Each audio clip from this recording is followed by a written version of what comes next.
Sean "Diddy" Combs, famously known as Puff Daddy or P. Diddy, is currently facing legal trouble that has captured widespread attention. This high-profile case has raised eyebrows and stirred considerable public interest. Music industry, but also across various sectors of society.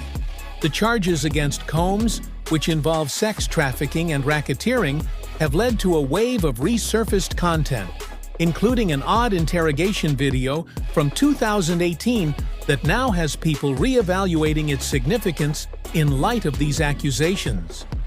The man in the video, Jonathan Ott, made some wild claims linking himself to Combs, raising eyebrows as these past statements eerily reflect current allegations against the music mogul. To recap, Jonathan Ott was arrested in 2018 after going on a chaotic rampage at Trump's National Doral Miami Hotel, firing shots in the lobby and causing a standoff with police. The situation quickly escalated, ending with Ott being taken into custody. At the time, his actions seemed random, but the subsequent interrogation painted a stranger picture, especially when he began to talk about Sean Combs. Ott claimed during his police interview that he had some sort of bizarre relationship with Combs, involving not just meetings, but sexual encounters with Combs and his then-girlfriend, Cassie. He portrayed himself as being manipulated into these situations and even referred to himself as a sex slave for Combs and Cassie. This seems to echo the core of the allegations in Combs' current criminal case, where he is accused of coercing and forcing people to participate in elaborate sexual sessions known as freak-offs. At the time of Otta's arrest and interrogation, none of these details had come to light publicly. His bizarre statements, including allegations of secret videotapes and drug-fueled sessions, were largely dismissed as delusions. But with the current charges against Combs, it's hard to ignore the eerie overlap between Otta's claims and what is now being alleged in court. Otta's mention of catching an STD, potentially linked to these encounters, and even his lawsuit against Combs, further adds complexity to his story. While the credibility of someone involved in a high-profile shooting might raise questions, it's clear that Otta had information that has resurfaced in chilling ways.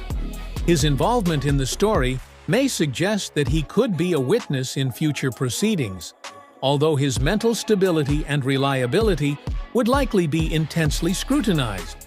The case against Combs is significant not just because of his fame, but because it highlights the magnitude of the charges.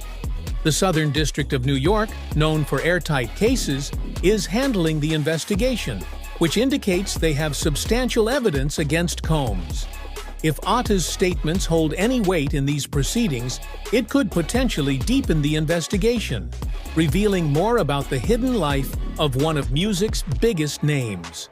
In addition to Ott's claims, there have been reports that Combs held onto videos from these freak-offs as potential blackmail, keeping participants trapped under his influence.